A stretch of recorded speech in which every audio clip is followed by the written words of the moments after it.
Good evening everyone. Today I am going to talk in this video about the subsection comprehension. Comprehension is the third subsection in the UGC NET paper 1. Comprehension simply means understanding. Now in comprehension you are expected to give a test which appreciates your strength in understanding a certain passage written in a certain language, in this case, English. We are testing your strength in words, strength in the formation of sentences, strength in joining the sequencing of sentences, and finally, strength in understanding the whole passage. Now, this is the syllabus for the comprehension. A passage of text will be given. Questions will be asked from the passage and you are expected to answer them. For this sake, I thought it is better if we understand certain words which are commonly misunderstood. For example, we'll take the first word, elicit versus illicit. Elicit means to extract, to take from somebody. Illicit means illegal, what is not proper, what is not good. Are versus our. They are singing is A-R-E. Our is mine and yours. Our song, our video. Now next is affect versus effect. Effect is a noun, the effect you have on somebody. And affect is a verb. I was affected by COVID.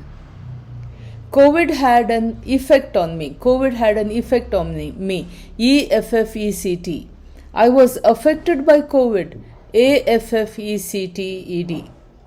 Now this is complement and compliment. Compliment with L-I, meaning you're complimenting somebody. You're looking beautiful today. You spoke very well today. This is a compliment. The C-O-M-P-L-E-M-E-N-T is compliment to a subject. For example, a shirt complements a particular dress, or the hairstyle complements the way of dressing. That is, hairstyle is a complement to the way of dressing. That is P-L-E-M-E-N-T. If you have given a compliment, it is C-O-M-P-L-I-M-E-N-T. Next one, adverse minus averse. For example, adverse means not good. Adverse weather conditions. The conditions are adverse. Averse is I am averse to lying. I am averse to people who lie. I don't like. I am not happy. That is averse. Insure versus ensure. Insure is insurance, like life insurance, etc. Ensuring is making sure. I ensured that the paper was painted or the house was painted white. Ensure. Insure is insurance. Next is father versus further. Father, as the car went further away,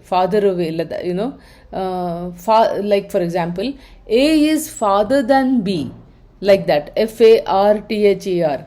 Further is the car went further and further away, F-U-R-T-H-E-R. Next it is your versus your. Your is your bus, your book, etc. Y-O-U'-R is you are. It is you are. You are good. You are strong. Okay? Your strength. The first word is your strength. The second word is you are strong. Like that. Then next one is lie. Lie is to simply tell lies. Okay? Not the untruth. Lay is to sleep. Okay? Stay versus live. Stay means, a guest has come to stay. Okay? A guest, my friend has come to stay with us for a short while. Or my sister-in-law has come to live with us. She's going to live with us for a long time. Lose versus lose. Lose means L-O-S-E, I have lost something. I have lost my health. I have lost my hair. Like that. L-O-S-E is loosen the knot. Loosen the string. The string is knotted. Loosen it. Make it loose. Then implied versus inferred. Implied is something that a sentence is said and it implies that a meaning is there. It is implied. Inferred is after the sentence is said, I understand it and I infer it as like this. Next, it is their versus they are. It is same as your versus you are. Then device versus device.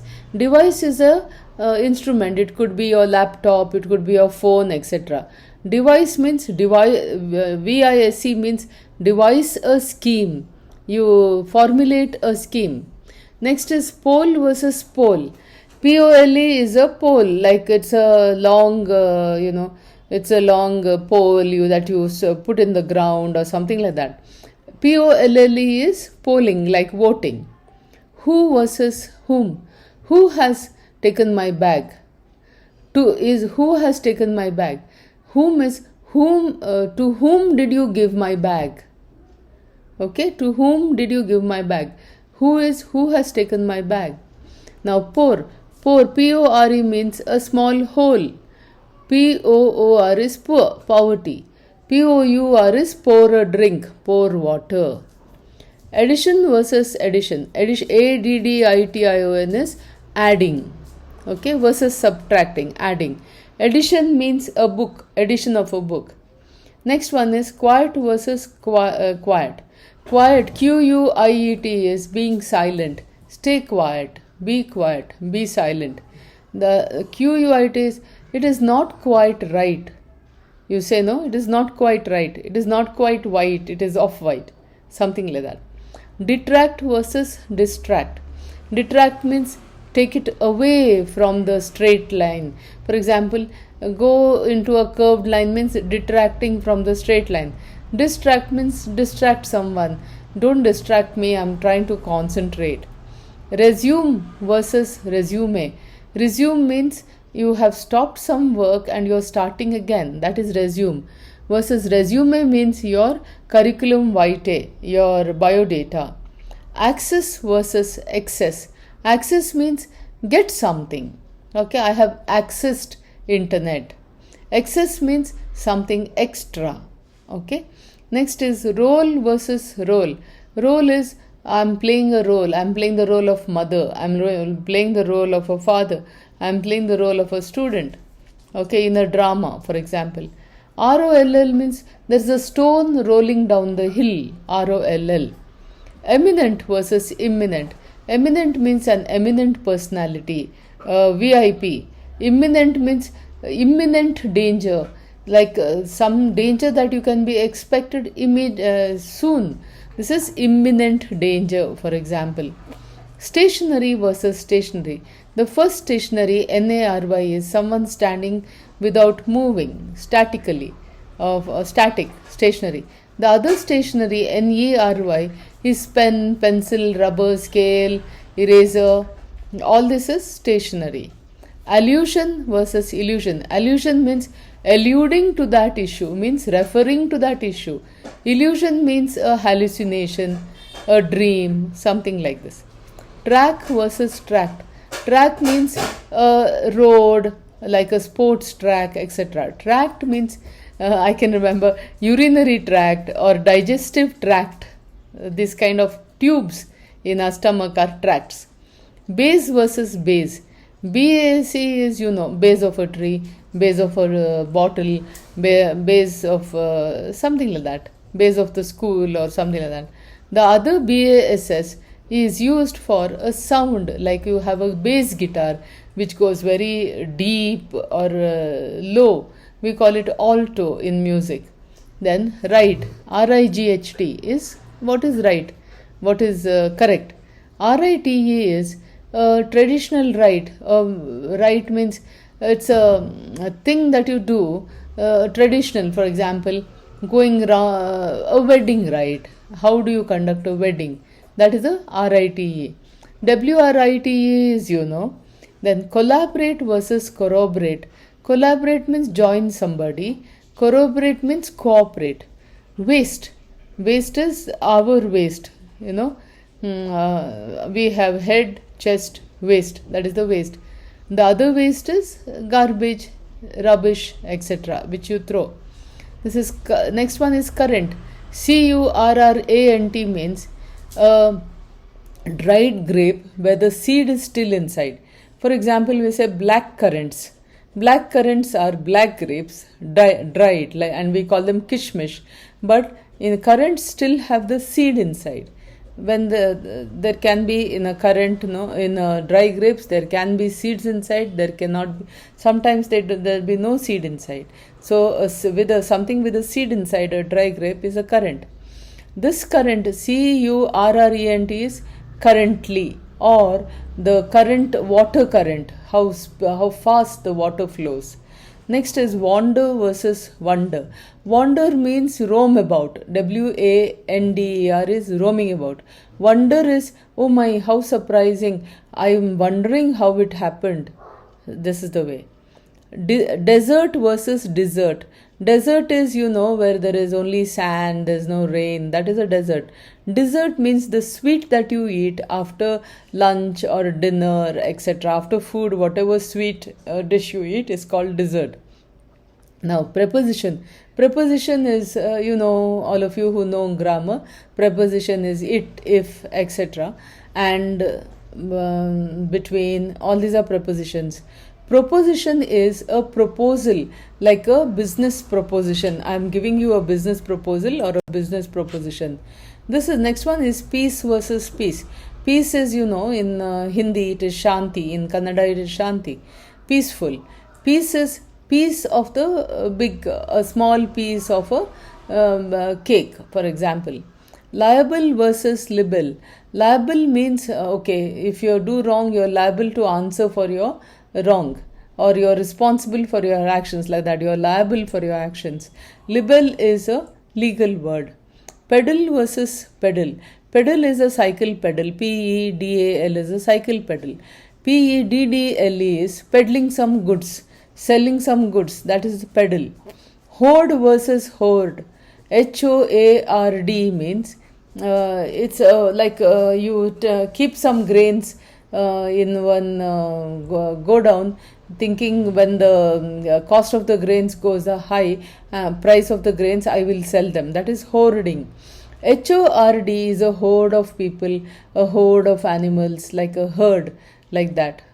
Now, personal versus personal. Personal means our private affairs. The other personal, for example, PERSONNEL is employees, employees of a business, somebody's employees, like that. Formally. Formally is opposite of informally, officially. Formally is former. Previously, I belong to that place. Now I belong to Bangalore, like that. Next, loose. LOOSE. I think I have done that. It's come second time, sorry.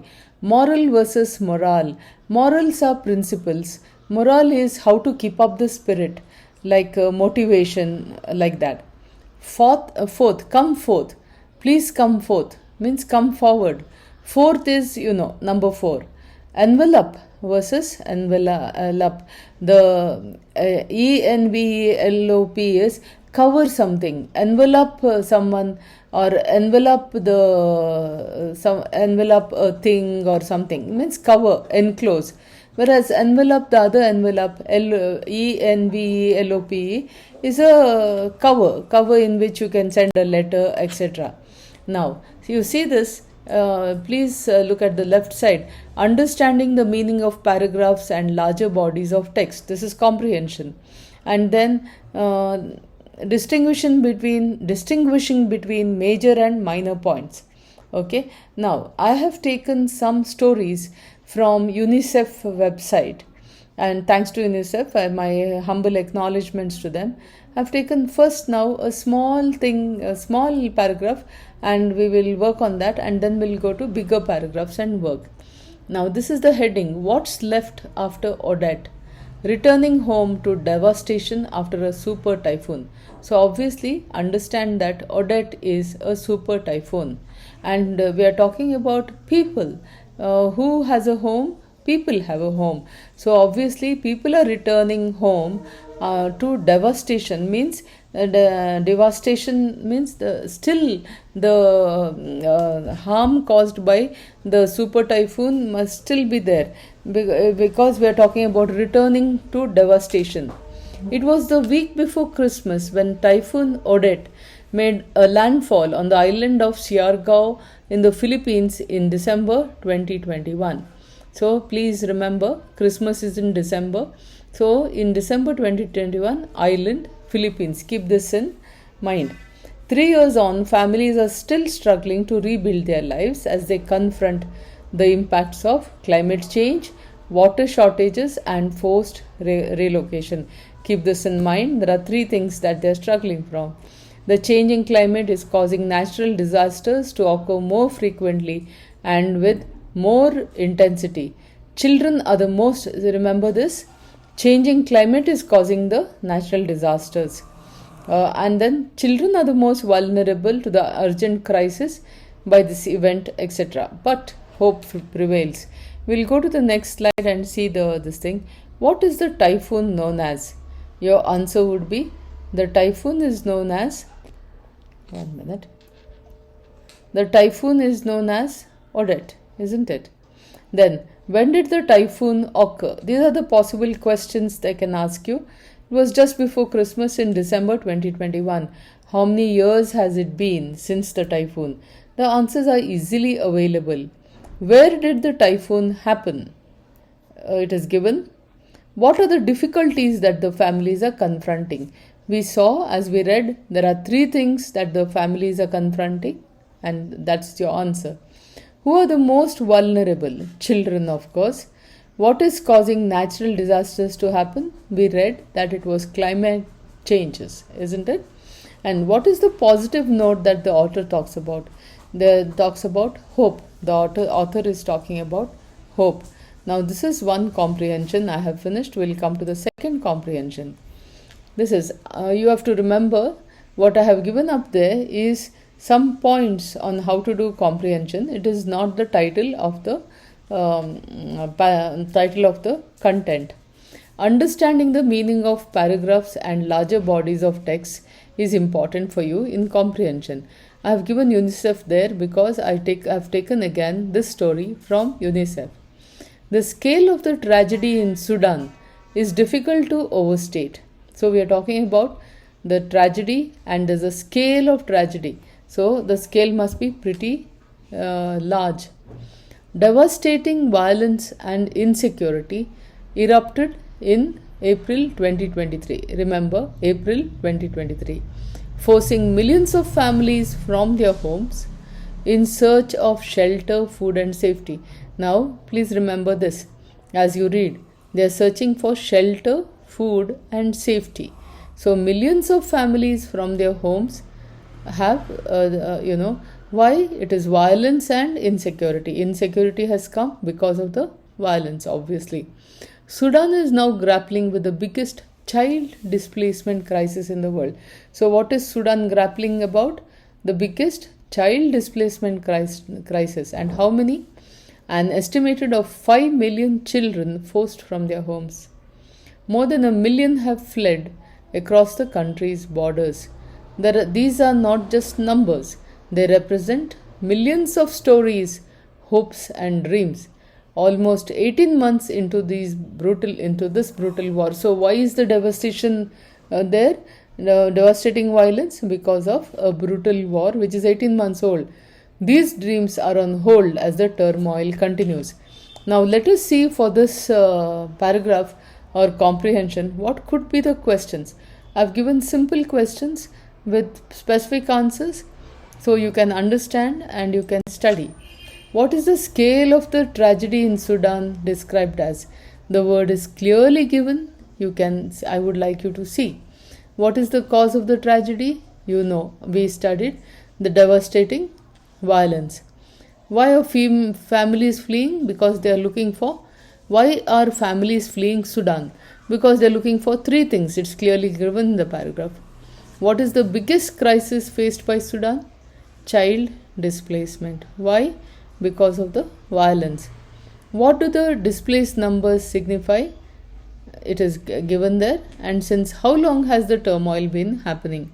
18 months, isn't it? So as you read, I would like you to understand, keep in mind, so that you will not forget. You know, when the question comes, you'll say, oh, it was there in the comprehension, let me go. That's why as I read, I'm trying to make you remember certain things. Now we come to there's one more thing. What I've written there again is not the title of the paragraph that follows. It is what is comprehension. Comprehension means also summarizing a passage or drawing conclusions from the information provided. Now this is another comprehension. When cyclone Remal tore through West Bengal and Bangladesh's Sundarbans Delta on May 26th. Now remember, we are talking about cyclone Remal. It went through West Bengal and Bangladesh's Sundarbans Delta. Which day? May 26, leaving a trail of devastation in its wake. UNICEF India knew they had to act swiftly. The storm had impacted an estimated 23 million people. Keep this in mind. Including in this 23 million, there were 7 million children. That is 23 minus 7 will be the others. So including 7 million children, and the need for essential supplies was dire. So what was the most important need? For essential supplies like food and water. UNICEF and its partners mobilized immediately, providing WASH. What is WASH here? Water. WA for water, S for sanitation, and H for hygiene, and health services to those affected. To ensure that the life-saving actions were as effective as possible, they implemented a unique community feedback mechanism. So CFM, what is CFM? Community feedback mechanism. As you read this, you should keep this in mind. UNICEF mobilized why? They provided WASH, water, sanitation, hygiene, and health services. All right. Now, and what is the meaning of community feedback mechanism? Inspired by the Kits That Fit global program, obviously this was a previously done program. UNICEF India introduced a community feedback system. This system allowed those receiving the WASH kits, meaning they were getting water and soap, etc., must be for hygiene, and for health services probably essential medicines. So though the system allowed those receiving the WASH kits to provide the direct input on the appropriateness and usefulness of the supply. Keep this in mind. They wanted to give the people who are receiving those kits, aid kits, we're supposed to give direct input on the appropriateness, meaning is it okay to get this soap, or usefulness, or the soap I gave, is it useful there? Okay. By listening to the voices of the people most directly affected by the cyclone, UNICEF hoped to tailor their needs to meet their response to meet their specific needs. Now please understand that UNICEF wanted a direct response from the people who were really affected, not the people who are in middle, not the people who came to help, and they were not the ones who should be telling, I give them this, give them that. The people who are really affected should be saying, I want this, I want that. To make it easy for people to share their feedback, UNICEF developed a questionnaire in Copenhagen and translated it into Bangla, the local language. As you say, West Bengal and Bangladesh, they speak Bengali, or we call it Bangla. A QR code was then printed on the WASH kit. By scanning the QR code, see, every kit had a QR code. By scanning the QR code, survivors too could access the questionnaire and produce responses. Now this continues. Questions. Which areas did the cyclone devastate? As we read, we saw West Bengal and the Sundarbans of Bangladesh. How many did the cyclone impact? We have 23 million there, including 7 children, which as we read, we emphasized on. What was the major problem created by the cyclone?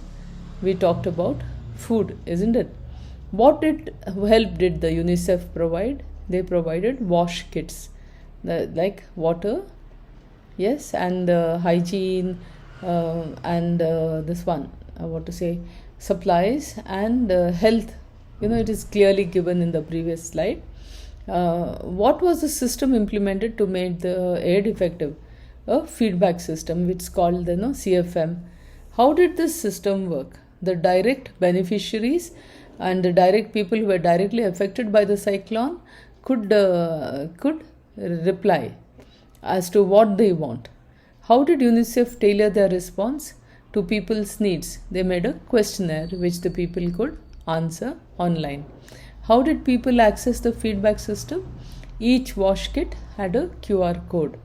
And then how did UNICEF make it easy for people to understand their feedback system? Because they bothered about the language. Though they formed a questionnaire in English, it was translated into the local language, Bangla.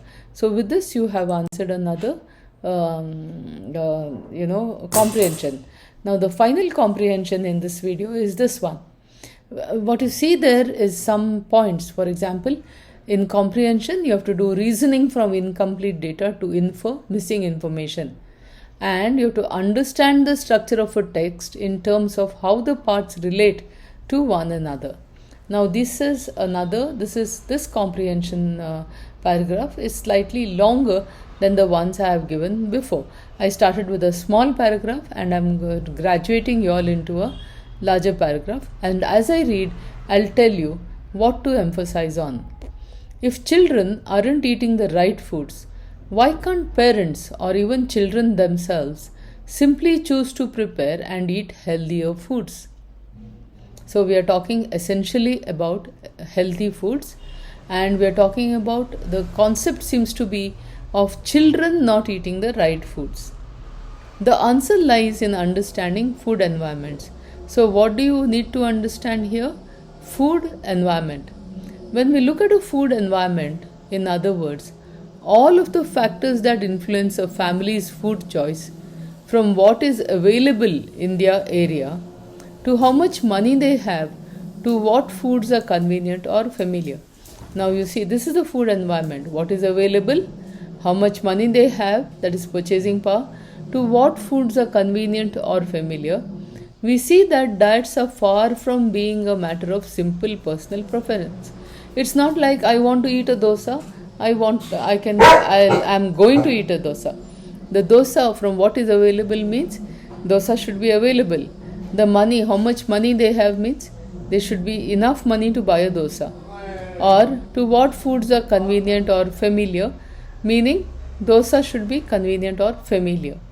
Alright? So diets are not a matter of simple personal preference. Families living in cities typically buy their food, so their income often determines what they eat. Whether you buy a pizza or a simple dosa is determined by the amount of income you can spare. They are more likely to shop at supermarkets where much of the food is packaged or ultra processed. So it says here, people in the city buy from supermarkets where the food is packaged already or ultra processed. It's not fresh. For the urban poor, access to healthy food is even scarcer, and many rely on street food laden with fat and salt. Like for example, a push cart selling some food. Alright? Time and convenience are also factors. Remember this. The food environment also is dependent upon time and convenience. A single parent may struggle to both work and put healthy food on the table. Imagine a single parent who has to work as well as manage the house and the cooking.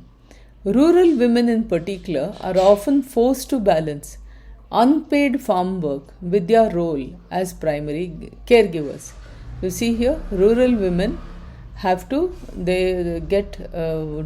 farm work and they're not even paid properly. As children grow, the main influences on their diet shift gradually from parents and other caregivers in the earlier years to the staff of daycare centers. So early years it is parents, after that it is staff of daycare centers and other care providers for young children. When children enter school, their peers and friends hold more influence about what they eat. Everybody wants to eat what their friends or classmates are eating. One important aspect of the food environment and a major influence on a child's diet is food marketing. So here comes marketing and advertisements, which determine or influence what a child eats. Advertisements, food packaging, and digital campaigns. Remember this: advertisements, food campaigning, and digital campaigns targeted at children are building demand for junk food, fast food, and sugary drinks. Remember this: demand for junk food, fast food, and sugary drinks. The rise in food marketing is directly linked to the increase in childhood obesity. So, because of advertisement, children are eating unhealthy foods, which leads to obesity. Obesity means putting on weight. Children are exposed to a huge volume of marketing for unhealthy foods every day. Take this huge volume of marketing for unhealthy foods. A recent study conducted across 22 countries found that for every advertisement for healthy foods, there were 4 promoting unhealthy foods. So you have healthy food 1, unhealthy foods 4, 1:4. This disparity is even greater in countries like the United States and the United Kingdom, UK and the US. Lower income countries are also seeing a rapid rise in unhealthy food consumption. It's not only the higher income countries, lower income also are seeing a rise in unhealthy food. From 2011 to 2016, fast food sales grew by 113% in India, 83% in Vietnam, and 64% in Egypt. Well, if they ask you the statistics, this is your answer. In comparison to traditional television and print marketing, see now, digital marketing poses a unique challenge.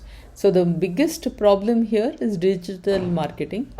Globally, 1 in 3 internet users is estimated to a child. Imagine 1 in 3 internet users is estimated to be a child. With the rise of smartphones, food marketers have a direct channel for advertising that can precisely target children and is available to them almost all of the time. See, internet is on your phone. So all the time your phone is in your hand. So digital marketing is one which impacts greatest because all the time digital marketing is on. It's like a 24/7 shop in your phone for unhealthy food. Without effective regulation, this constant stream of food marketing on TV, in print, on digital channels is impossible for children to escape. It just keeps coming.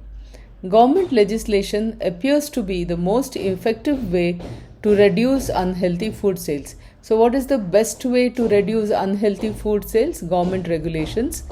And the WHO urges governments to commit to ending childhood obesity by using proven approaches to promote better nutrition. So who has to do it? WHO says government should do.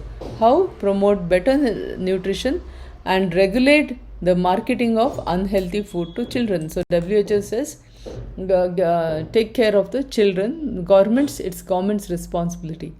So look at the top here. In comprehension, you're supposed to identify the strengths and weaknesses of a position, developing and considering alternative explanations. These are some points that you have to remember when you do comprehension. Now, the questions could be here for this paragraph, for this above comprehension. Your questions could be: main reasons for people not wanting to eat healthy food, meaning of a food environment, food habits of people in urban areas. As we read, we took cognizance of this. Food habits of the urban poor, eating street food that is fattening and salty.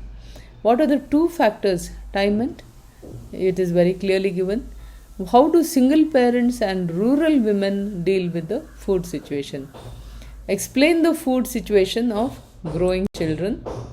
Explain how food marketing affects the food environment. What is the ratio of healthy foods to unhealthy foods? 1:4. In which countries is the unhealthy foods advertising higher? It is there, UK and US. Give the statistics of the rise of fast foods in India, Vietnam, and Egypt. It's clearly given. Which type of marketing poses a unique challenge? Digital marketing. Which is the most effective way to reduce unhealthy food sales? Government should intervene. And WHO also is saying the same thing. To curb unhealthy foods, you have to ask the government to intervene. Okay, I have just completed the subsection comprehension. I have covered, there is only in comprehension, all you get will be one paragraph. And when you read the paragraph, please concentrate on the words and understand as you read. So the answering the questions will be simple. Actually, comprehension is, if you can do comprehension well, you can do it pretty fast and you can save time to do something else that may not be as easy as comprehension. Comprehension is simple. I would like you to take cognizance of the different words I've given you. I've tried to cover a lot of those words from different places. I hope. I would like to say, if you want to understand comprehension, try and improve your vocabulary. Vocabulary means the number of words you know. See, you have an Android phone in your hand. Whenever you come across a word that you can't understand or you cannot pronounce, just ask for the meaning of the words in Google or anything, any search engine, and then ask for the pronunciation. So you know that you're pronouncing like global pronunciation, like everybody else pronounces, you're going to pronounce. Pronunciation and meaning of any words that you don't know should be your priority. That will help you improve the comprehension. In another thing I would like to tell you is, listen to the news. When you listen to the news, whether it is Indian news or BBC or CNN or whatever news, when you listen, what happens is not only will you improve your general knowledge, you will also improve your vocabulary. See, now I would like you to listen to the news on YouTube, so that if there is a word you don't understand, you will be able to stop the video, listen to the word again, take the word into your phone and understand the meaning and the pronunciation of the word. With this, I will conclude the video. All the best and God's blessings. Take care. Please study well. I hope you all have great success in your net. And Jai Hind, Jai Karnataka.